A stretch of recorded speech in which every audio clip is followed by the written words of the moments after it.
नमस्कार, VIP news के खास कार्यक्रम सवाल तो पूछेंगे में आप सभी का स्वागत है। मैं हूं आपके साथ सुनीता पटेल। मध्य प्रदेश में इन दिनों चुनावी माहौल हर तरफ नजर आ रहा है, तो वहीं तमाम राजनीतिक पार्टियां एक दूसरे पर जुबानी हमले करने से भी बाज नहीं आ रही।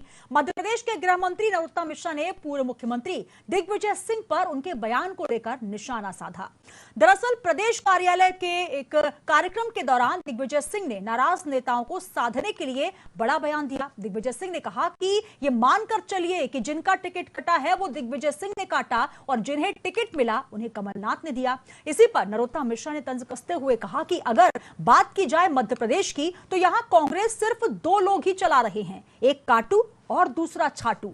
टिकट वितरण के बाद कांग्रेस के कई नेता नाराज बताए जा रहे हैं, तो वहीं कुछ ने निर्दलीय चुनाव लड़ने का फैसला भी किया। यही वजह है कि कांग्रेस द्वारा रूठों को मनाने का प्रयास किया जा रहा है। इसी पर करेंगे चर्चा। इससे पहले कि हम चर्चा की शुरुआत करें, आइए देखते हैं खास रिपोर्ट।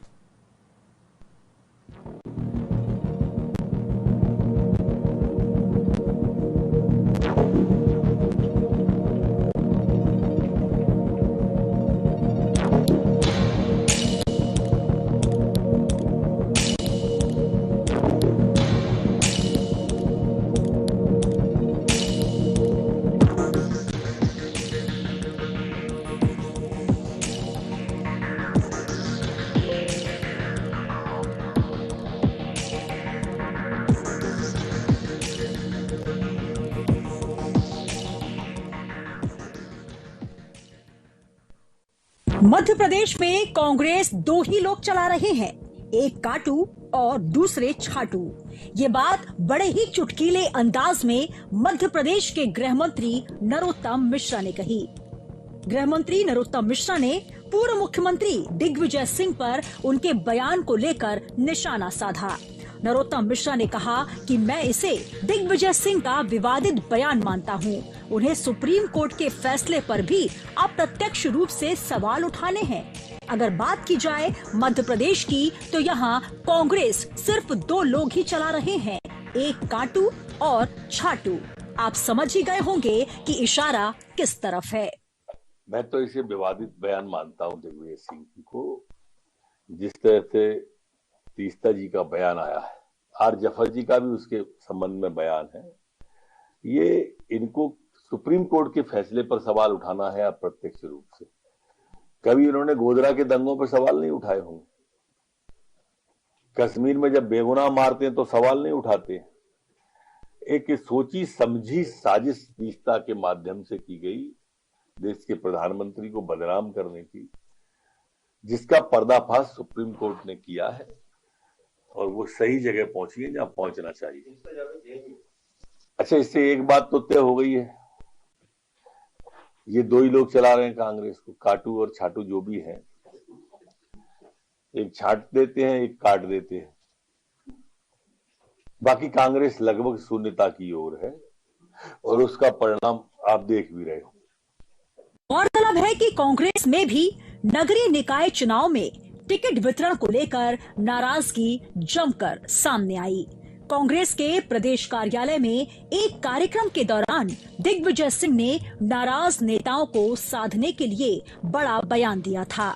उन्होंने कहा कि ये मानकर चलिए कि जिनका टिकट कटा वो दिग्विजय सिंह ने काटा और जिन्हें टिकट मिला उन्हें कमलनाथ ने दिया। दिग्विजय सिंह के इसी बयान पर गृह मंत्री के तर्ज पर कांग्रेस प्रवक्ता के मिश्रा की प्रतिक्रिया सामने आई।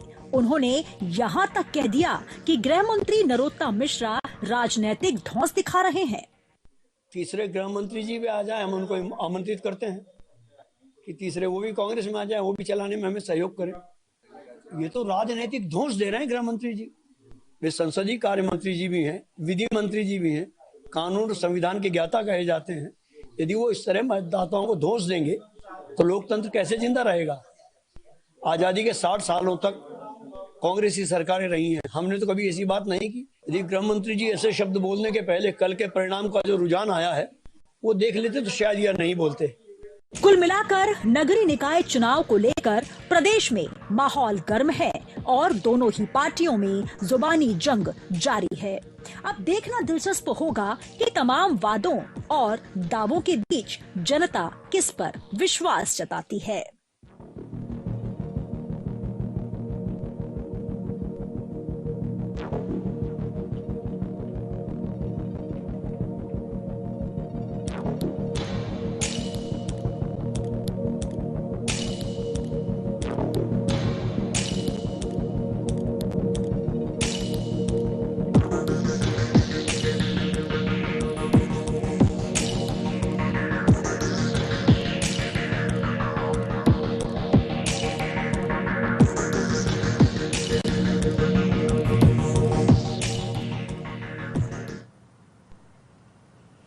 रिपोर्ट आपने देखी और इसी पर चर्चा हम करेंगे, काटू वर्सेस छाटू। हालांकि ये पहला कोई मामला नहीं है जब इस तरीके के बयान सामने आए हुए हो या फिर इस तरीके की शब्दावली का इस्तेमाल किया गया हो, लेकिन इस तरीके की शब्दावली इस्तेमाल अब चुनावी परिदृश्य में आम बात सी हो गई है। आइए हमारे साथ तमाम मेहमान जुड़े हैं। सबसे पहले मैं उनका परिचय करा देती हूँ। हमारे साथ इस वक्त सत्येंद्र चौधरी जी हैं बीजेपी से। सत्येंद्र जी, बहुत स्वागत है आपका। नमस्कार सर, आवाज आ रही है अब तक?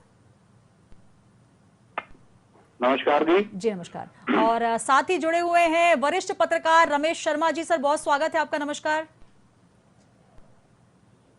सर, आवाज पहुंच रही है आप तक?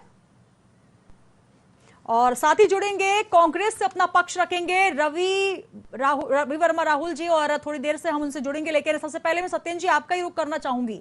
जिस तरीके का बयान सामने आया, काटू वर्सेस छाटू, अब ये कहीं ना कहीं अब राजनीतिक परिदृश्य में तमाम ऐसे शब्द जो हैं वो नए नए सामने आते जा रहे हैं। यूं कहें एक फहरिस्त सी बनती जा रही है। क्या कहेंगे, पहले आपसे ही समझना चाहूंगी इसको लेकर। देखिए मैडम, मैं बता दूं आपके दर्शकों को कि कांग्रेस की संस्कृति रही है, वहां पर ही छाटने वाले लोग हैं, काटने वाले लोग हैं और भागने वाले लोग भी हैं और भगाने वाले लोग भी हैं। आज देखिए उनके कुछ प्रत्याशी भाग भी गए हैं, अभी जगह जगह से खबरें भी आ रही हैं। तो और ये सब कुछ कांग्रेस के अंदर ही होता है, क्योंकि कांग्रेस के अंदर जो एक इंटरनल लोकतंत्र होता है, वो लोकतंत्र नाम का कोई शब्द परिभाषा नहीं है। कहते जरूर हैं सुपरफिशियसली कि हमारे यहाँ बहुत अच्छा, इनके यहाँ दरअसल कबीलों में बटी हुई संस्कृति है। और उसका ही परिणाम हमने जब देखा, 15 महीने की सरकार थी तो कितने सारे मुख्यमंत्री रहते थे, 4-4, 5-5 मुख्यमंत्री जैसे एक्टिव करते थे कि अरुण यादव मुख्यमंत्री के तौर पर रहते थे, दिग्विजय सिंह जी पीछे से, तो पार्श्व में काफी ज्योतिरादित्य सिंधिया जी, वैसे सब लोग आपस में तो उस समय रहा करते थे। तो वही परिणति आज वहाँ छत्रपों में बटी हुई कांग्रेस है, कबीलों में बटी हुई कांग्रेस है। और माननीय गृह मंत्री जी ने कहीं से भी कोई संवैधानिक या संसदीय मर्यादाओं का कोई उल्लंघन नहीं किया है। दरअसल कांग्रेस जीवन भर यही भूल करती रही, धूल चेहरे पर थी, आईना साफ करती रही। और वही G23 के लोग कहते हैं उनके घर पे पत्थर फेंके जाते हैं, उनको मतलब उनकी गाड़ियां तोड़ दी जाती है, उनको जान से मतलब इस तरह बलवा जैसी स्थितियां कांग्रेसी मित्र करते हैं। तो मैं कहना चाहता हूं आपके माध्यम से, जो के मिश्रा जी ने कहा कि अगर वो अपने कांग्रेसी कार्यकर्ताओं को संस्कार सिखाएं, कांग्रेस में लोकतंत्र लेके आए, तो ऐसी स्थिति ना होगी। जब भी कोई अच्छी बात करता है कांग्रेस का नेता तो उसको बाहर कर दिया जाता है या उसकी कार तोड़ दी जाती है। उसके कपिल सिब्बल इसका अप्रतिम उदाहरण है, और वो आज छोड़ के भी चले गए कांग्रेस को। और इसी प्रकार से देखिए हर जगह कांग्रेस के अंदर टूटन है, ब्रिटल है, छड़भंग उड़ता है। तो इसमें सत्येंद्र जी ये सिर्फ कांग्रेस का हाल नहीं है। दल बदलू जो लगातार माहौल चल रहा है वो सिर्फ कांग्रेस में नहीं है, बीजेपी में तमाम ऐसी भीतरघात की खबरें लगातार सामने आ रही हैं। लगातार अगर चुनावी परिदृश्य में देखें तो बागी नाराज, तमाम ऐसे नेता कार्यकर्ता, कई दिग्गज भी हैं जो भी नाराज चल रहे हैं। तो दोनों ही पार्टियों में लगभग माहौल एक सा ही है।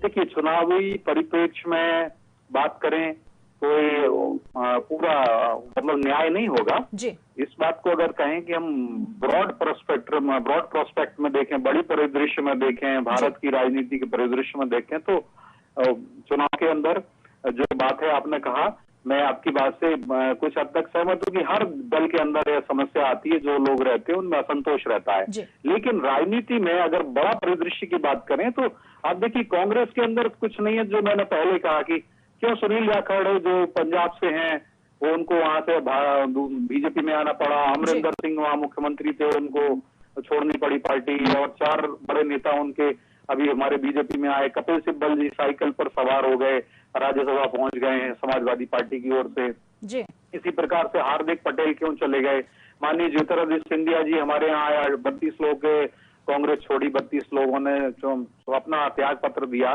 कोई एक छोटा सरपंच का जो चुनाव है, अभी आप देखिए कि सरपंच या पंच जो बनता है ना, वो ही अपना पद नहीं छोड़ता है।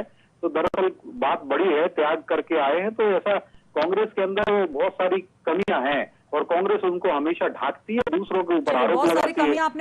कांग्रेसी मित्र देखिएगा, कांग्रेसी मित्र भाजपा के ऊपर आरोप लगाएंगे, लेकिन अगर वो कांग्रेस टॉप टू बॉटम जो हायरार्की है, स्ट्रक्चरल कांग्रेस है, मान लीजिए शीर्ष स्तर से लेकर के नीचे स्तर तक का, अगर ब्लॉक लेवल तक का या गांव के स्तर तक का देखें, तो अगर कांग्रेस के अंदर अगर आंतरिक लोकतंत्र होता तो कांग्रेस आज इस तरीके से क्षणभंगुरता की ओर ना होती। जी, रवि राहुल जी हमारे साथ जुड़े हुए हैं सर, उनका भी रुख कर लेते हैं। आप तक आवाज पहुंच रही है रवि राहुल वर्मा जी? रवि जी, अब तक आवाज पहुंच रही है सर? हाँ, मैं आ रही है मुझे आवाज। जी जी, हमारे साथ रमेश शर्मा जी भी जुड़े हुए हैं। रमेश सर, तमाम बातचीत आप सुन रहे हैं। सत्येंद्र जी ने बहुत लंबी लिस्ट हालांकि गिनवाई, वो लिस्ट हालांकि गिनवाई जा सकती है बीजेपी की तरफ से भी, लेकिन जिस तरीके का माहौल चल रहा है, स्वयं दिग्विजय सिंह जी जो कि पूर्व मंत्री रहे हैं, मुख्यमंत्री रहे हैं, और उसके बाद अब भोपाल नगर निगम चुनाव में समन्वयक की भी जिम्मेदारी उनको सौंपी गई है। जो बयान उनका सामने आया उसके लिए क्या कहेंगे? किस तरह इशारा करता है कि जिनको टिकट मिला है वो कमलनाथ जी के द्वारा मिला गया, जिनका काटा वो दिग्विजय सिंह ने काटा। इस पूरे बयान को लेकर किस तरीके से आप देखते हैं? देखिए, मुझे लग रहा है कि ये कांग्रेस की एक स्ट्रेटजी है, एक रणनीति है कांग्रेस के चुनाव को लेकर के। जब भी कोई चुनाव आते हैं तो हर राजनीतिक दल अपने हिसाब से रणनीति बनाता है। तो मुझे जो लग रहा है कि इस बार कांग्रेस ने कुछ ऐसी रणनीति बनाई हुई है कि फेस जो है कहीं ना कहीं लोकप्रियता के लिए, वोट अपील करने के लिए फेस कमलनाथ जी का रहे, और डैमेज कंट्रोल के लिए दिग्विजय सिंह जी का रहे। दिग्विजय सिंह जी ने केवल असंतुष्टों की या जिन लोगों ने गुस्से में आकर के या विद्रोह करके पर्चे भर दिए, ये पहली अकेली बैठक नहीं। अगर आप देखेंगे तो इस पूरे हफ्ते दिग्विजय सिंह मध्य प्रदेश भर की यात्रा करते रहे हैं और उन्होंने लोगों को बैठकें ली हैं। उन्होंने ग्वालियर में बैठकें ली हैं, उन्होंने गुना में बैठकें ली है, कई जगह उन्होंने जो बैठकें ली हैं, इंदौर में बैठकें ली हैं। तो मैं समझता हूँ ये कांग्रेस की एक रणनीति है कि एक चेहरा रहे जो लोगों से अपील करे कि आप कांग्रेस को वोट दो, दूसरा चेहरा ऐसा रहे। क्योंकि मोटे तौर पर अगर आप देखेंगे तो हमेशा दिग्विजय सिंह जी का चेहरा कहीं ना कहीं संगठन में सर्वाधिक चर्चित चेहरा रहा है। और जबकि यद्यपि एक बार उन्होंने खुद ही कहा था कि मेरे वजह से कुछ वोट कम हो जाते हैं, तो बहुत संभव है कि उनकी इस बात को ध्यान में रख करके कि वो पब्लिक मीटिंग कम से कम करें, लेकिन कार्यकर्ताओं को संगठित करें। क्योंकि कुछ भी हो, उनका जो एक नेटवर्क पूरे मध्य प्रदेश में है, जो प्रदेश अध्यक्ष भी रहे, 10 साल मुख्यमंत्री रहे, तो उनका जो नेटवर्क है उस नेटवर्क का कांग्रेस लाभ लेना चाहती है। और कोशिश उस कांग्रेस की ये है कि जितने विद्रोही हैं वो बैठ जाएं, और ये काम दिग्विजय सिंह के पास है। जी बिल्कुल, लगातार ये कहा जा सकता है कि कुछ बयानों का जो तरीका होता है, यूं कहा जाए जो उनका तौर तरीका है, कुछ ऐसे बयान वो देते हैं जिसमें कुछ विवादित स्थितियां बने, चर्चाओं में रहे। हालांकि ये सिर्फ और सिर्फ कांग्रेस में नहीं, हालांकि तमाम पार्टियों में इस तरीके के वाकये सामने आ रहे हैं। सत्येंद्र जी का कहना है कि कांग्रेस में कुछ बचा नहीं है, और लगातार बहुत लंबी एक लिस्ट गिनाई। यहाँ पर यह भी देखा जाए जिस प्रकार सिद्धार्थ मलैया जी ने भी एक बड़ा झटका दिया है, बहुत सारे ऐसे चेहरे हैं जो कि झटका देते हुए बीजेपी को भी नजर आए हैं। तो कुल मिलाकर दोनों ही पार्टियों में खलबली तो देखी जा रही है सर। निश्चित रूप से ये बात सही है कि खलबली दोनों पार्टियों में है, और दोनों पार्टियों से लोग नाराज हैं। और कुछ लोग तो अभी हैं मैदान में, जैसे भाजपा ने 15-17 आदमियों को तो निकाला ही है, और कुछ लोगों को मना करके घर में बिठाने की भी कोशिश हो रही है। और कुछ लोग हैं जो भले ही दिखाने के लिए है, लेकिन कहीं ना कहीं अंदरूनी तौर पर वो भाजपा को नुकसान पहुंचा रहे हैं। ये वैसे हर चुनाव में होता है और हर राजनीतिक दल में होता है, इसको नया तो नहीं माना जा सकता। कुछ में ज्यादा होता है और कुछ में कम होता है, लेकिन होता जरूर रहता है। जी चलिए, हमारे साथ जुड़ चुके हैं रवि वर्मा। राहुल जी, सर अब तक आवाज पहुंच रही है? जी जी आ रही है। जी बिल्कुल, तमाम चर्चाएं आपने सुनी होगी। थोड़ी देर से आप जुड़े, हमारे साथ सत्येंद्र जी जुड़े हुए हैं बीजेपी से, और रमेश शर्मा सर जुड़े हुए हैं, वरिष्ठ पत्रकार हैं। जो बयान आया कांग्रेस की एक बड़ी बैठक जिसमें दिग्विजय सिंह जी जो कि समन्वयक भी हैं और पूर्व मुख्यमंत्री भी हैं, बड़ा पद है उनका, और कहीं ना कहीं अब उनके ऊपर जिम्मेदारी है कि जिस तरीके से तमाम जो कांग्रेसी हैं, चाहे वो कार्यकर्ता लेवल के हों या फिर तमाम बड़े लेवल के कार्यकर्ता हों, उनको साधा जाए, और जो कि लोग बागी बनने की स्थिति में है या फिर नाराजगी की स्थिति में है, उनको किस तरीके से एकजुट रखा जाए, इसको लेकर वो तमाम कवायद भी कर रहे हैं। लेकिन जो बयान आया उसको लेकर क्या कहेंगे? बयान तो आपने सुना ही होगा सर। जी सुनीता जी, लोकतंत्र के जो आ रही आवाज मेरी आपके हाँ जी बिल्कुल बिल्कुल सुन पा रहे हैं सर। सुनीता जी, लोकतंत्र का जो ये महापर्व है नगरीय निकाय का, इस महापर्व में हर पार्टी, हर दल का जो कार्यकर्ता होता है वो अपनी बारी का इंतजार करता है, लेकिन हर एक दल और हर एक पार्टी का अपना एक चिंतन और मंथन होता है, सर्वे होता है, उस आधार पर टिकट वितरण होते हैं। वो उसी तारतम्य में माननीय राजा साहब ने कहा है कि जो टिकट काटे गए हैं वह हमारे दिल द्वारा काटे गए हैं। और क्योंकि अंतिम निर्णय माननीय कमलनाथ जी का ही होता है, हर प्रदेश अध्यक्ष का होता है, तो उस सर्वे के आधार पर, उस रिपोर्ट के आधार पर जहां सर्वे रिपोर्ट में ये बात आई है उनको टिकट नहीं दिया गया, और जो सर्वे में थे हमारे जो काबिल थे उनको बिल्कुल दिया गया, लेकिन जिनके टिकट काटे गए उनको मनाया गया राजद साहब के द्वारा। हमारे मरीज ने तो लगातार चिंतन और मंथन इस पर भी कर रहा है, लगातार उनको मनाया गया, और बहुत बड़ी तादाद में आप मध्य प्रदेश में देखेंगे जिन्होंने निर्दलीय फॉर्म भरे थे वापस भी लिए, और आज वे कांग्रेस के साथ पूरी निष्ठा के साथ, ईमानदारी के साथ लगातार कार्य कर रहे हैं। पहला चरण जो है पंचायत चुनाव का, आप देखेंगे 75% जो सीटें हैं आज हम कांग्रेस पूरी प्रचंड बहुमत से जीत कर आई है, तो इस बात को साबित करती है कि नरोत्तम मिश्रा जी अपने विभाग से इतर तमाम तरह की बयानबाजी करते हैं, लेकिन मध्य प्रदेश की जो मूल जड़ है, मूल समस्या है, उस पर बात नहीं करते। जी मिश्रा जी को साफ तौर पर कहना है कि जो बयान आया है उसको लेकर मध्य प्रदेश में जो कांग्रेस की स्थिति है सर, वहां पर एक काटू और एक चाटू ही बनकर रह गए। जी जी जी जी सुन रही हूँ। मैं उसी बात पर आ रहा हूँ, मेरी बात पूरी होने दें। तो जो ब्यूटी पार्लर मंत्री है, वे मध्य प्रदेश की जो आज मूल समस्या है कि अपराध में मध्य प्रदेश क्यों नंबर है, क्यों जो है दलितों पर लगातार अत्याचार हो रहे हैं, क्यों हरिजनों को मारा जा रहा है, आज प्रदेश जो है एनसीआरबी के डेटा के अनुसार लगातार क्राइम में नंबर बना हुआ है। तो अपने विभाग की चर्चा ना करके केवल इधर उधर की बातें करके नरोत्तम मिश्रा जी केवल ध्यान बांटने का काम करते हैं। आज उनके पास अपने विभाग से जुड़े इस लॉ एंड ऑर्डर की जो बिगड़ी हुई व्यवस्था है, इस पर कोई जवाब नहीं है, वे केवल दूसरों के घर में झांकने का काम करते हैं। क्या कहेंगे सत्येंद्र चौधरी जी?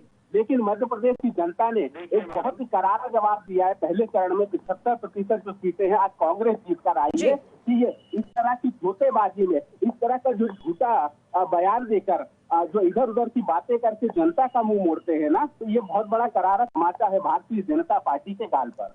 जी सत्येंद्र चौधरी जी, बहुत सारे आरोप रवि जी ने भी लगाए हैं। हालांकि ये कहा जा रहा है कि मध्य प्रदेश में कांग्रेस में कुछ बचा ही नहीं है, ये भी नरोत्तम मिश्रा जी ने कहा, और साथ ही उनका ये कहना है कि बीजेपी ही जो है वो विकास की राह पर आगे बढ़ा सकती है, कांग्रेस का घोषणा पत्र तो पहले ही जनता ठुकरा चुकी है। हालांकि रवि जी का कहना है कि तमाम मुद्दों को छोड़कर इस तरीके की बयानबाजी की जा रही है।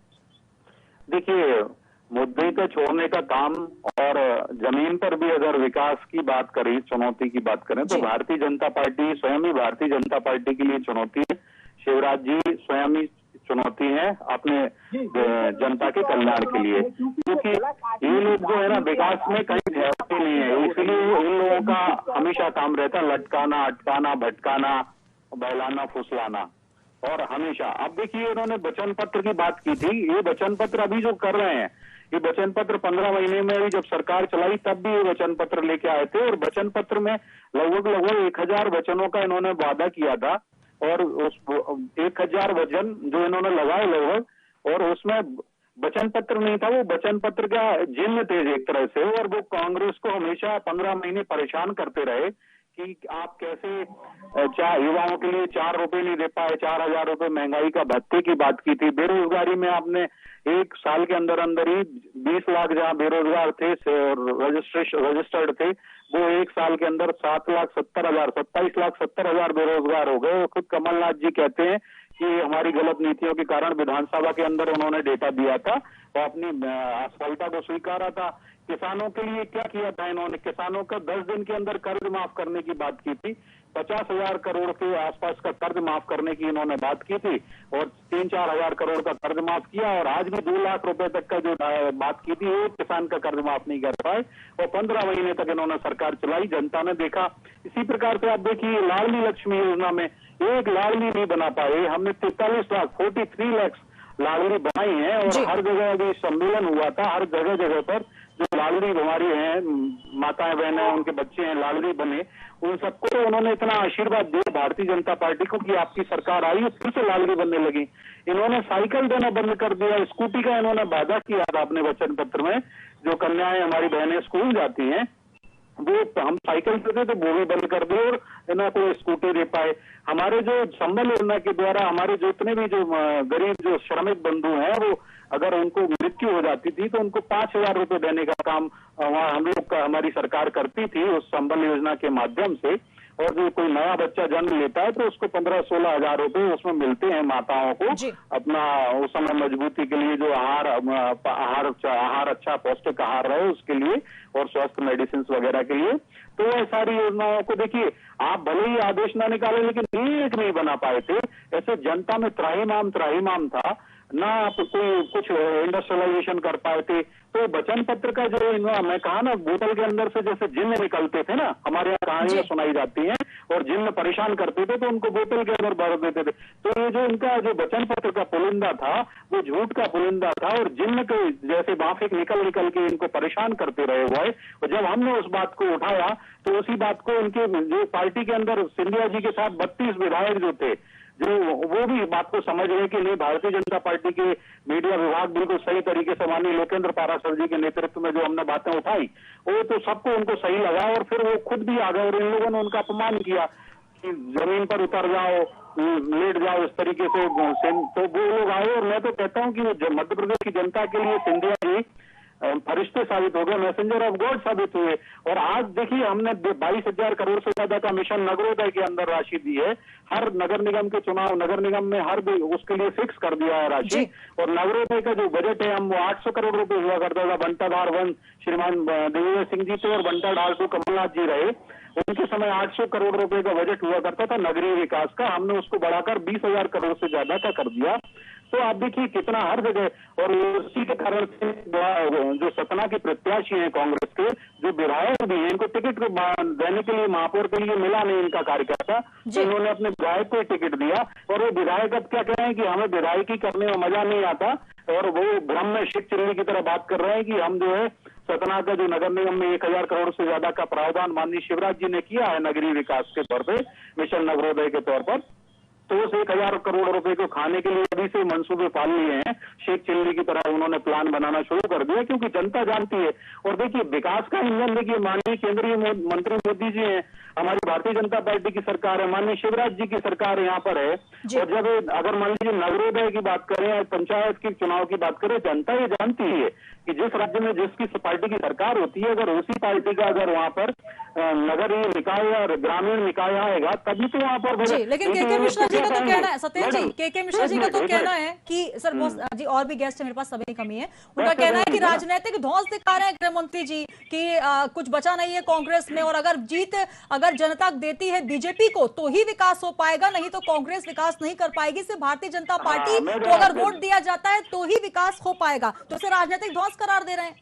देखिए मैडम, मैं बता दूं, तो ये वही बात कह रहा था कि ये लोग तो जो है विकास के इंजन में राज्य सरकार और हमारी जो नगरीय सरकार और ग्राम की सरकार, ये सब में समन्वय स्थापित होगा, नहीं तो ये लोग रोएंगे कि अरे हमें तो शिवराज जी की सरकार हमें पैसा नहीं दे रही, हमें पैसा नहीं दे रही, हम रो रहे हैं, हम काम नहीं कर पा रहे। ऐसे ही रोने का काम जैसा रोंदू सरकार कमलनाथ जी ने चलाई ऐसे चलाते, मोदी जी के ऊपर ठीक रहो। और अब आपने जो बात कही, मैं इसका जवाब दे दूं कि देखिए, धमकी देने का काम तो माननीय कमलनाथ जी करते थे और शेख चिल्ली की तरह करते रहे।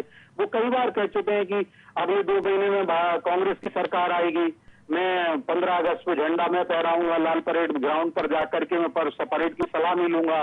और फिर वो निकल जाता है 15 अगस्त, फिर कहते हैं हम अब 26 जनवरी तक हम सरकार बना लेते हैं। और अभी अधिकारियों को भी कह रहे हैं आज के बाद कल भी आता है, कल के बाद परसों आता है। तो धमकी देने का काम तो कमलनाथ जी करते हैं, कांग्रेस करती है। भारतीय जनता पार्टी लोकतंत्र में विश्वास रखती है, हाँ अगर कोई ऐसे काम करता है तो उसके ऊपर कार्रवाई करती है। और देखिए, धमकी देने का काम दिग्विजय सिंह जी भी करते हैं, खुद ही वो आरोपी सिद्ध हो चुके हैं, उनको न्यायालय ने 1 साल की सजा सुना दी गई है। अब वो अपर कोर्ट में मामला चल रहा है, उनके साथ 5 से 6 लोग जो हैं, तो ऐसे अपराधी प्रवृत्ति के लोग तो कांग्रेस के अंदर है। वो दिग्विजय सिंह जी खुद ही कहते हैं मेरे बोलने से वोट कटते हैं, तो वो सामने नहीं आते, संगठन कोई काटने में लगे रहते हैं अपने।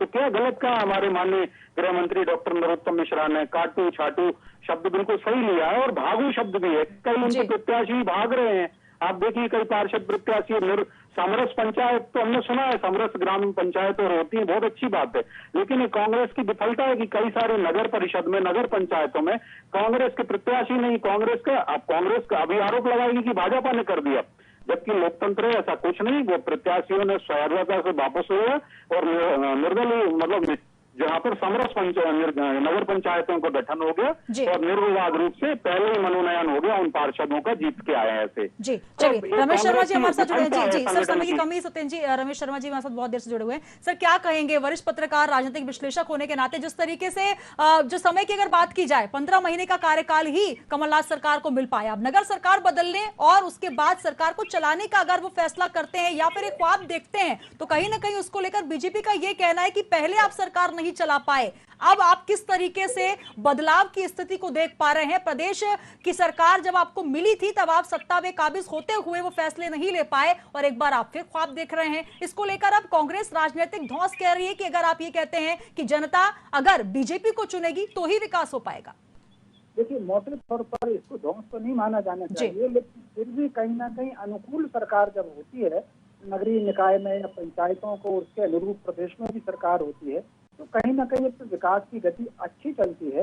हालांकि ऐसा नहीं है कि अगर विपरीत मानसिकता और विपरीत दलों की सरकार है तो काम नहीं होते। भाई छत्तीसगढ़ और राजस्थान में काम हो तो रहे हैं, खाद बराबर मिल रही, जो कोटा है उतना कोटा उनको मिला, तो ये तो होता है। लेकिन फिर भी ये कहने की बात होती है, सोचने की बात होती है, तो इसमें तो कोई शक नहीं कि कहीं ना कहीं अगर थोड़ी होशियारी के साथ कमलनाथ जी, दिग्विजय सिंह जी चलते तो वो सरकार नहीं रहती, वो कंफर्टेबल सरकार थी, उसको बाहर से किसी ने नहीं गिराया, वो सरकार भीतर से ही कम हुई। तो कहीं ना कहीं ये छाप तो, ये डॉट तो उनके ऊपर हमेशा लगेगा कि वो सरकार नहीं चला पाए। कहीं ना कहीं वो जो असंतोष को कंट्रोल करने की बात, जो नुकसान हुआ था कमलनाथ से, आप देखिए कि 15 महीने की सरकार में अगर नुकसान हुआ, अगर कमलनाथ जी ये ना कहते तो सड़क पर उतरना, तो मैं नहीं समझता कि ज्योतिरादित्य सिंधिया इतना बड़ा कदम उठाते।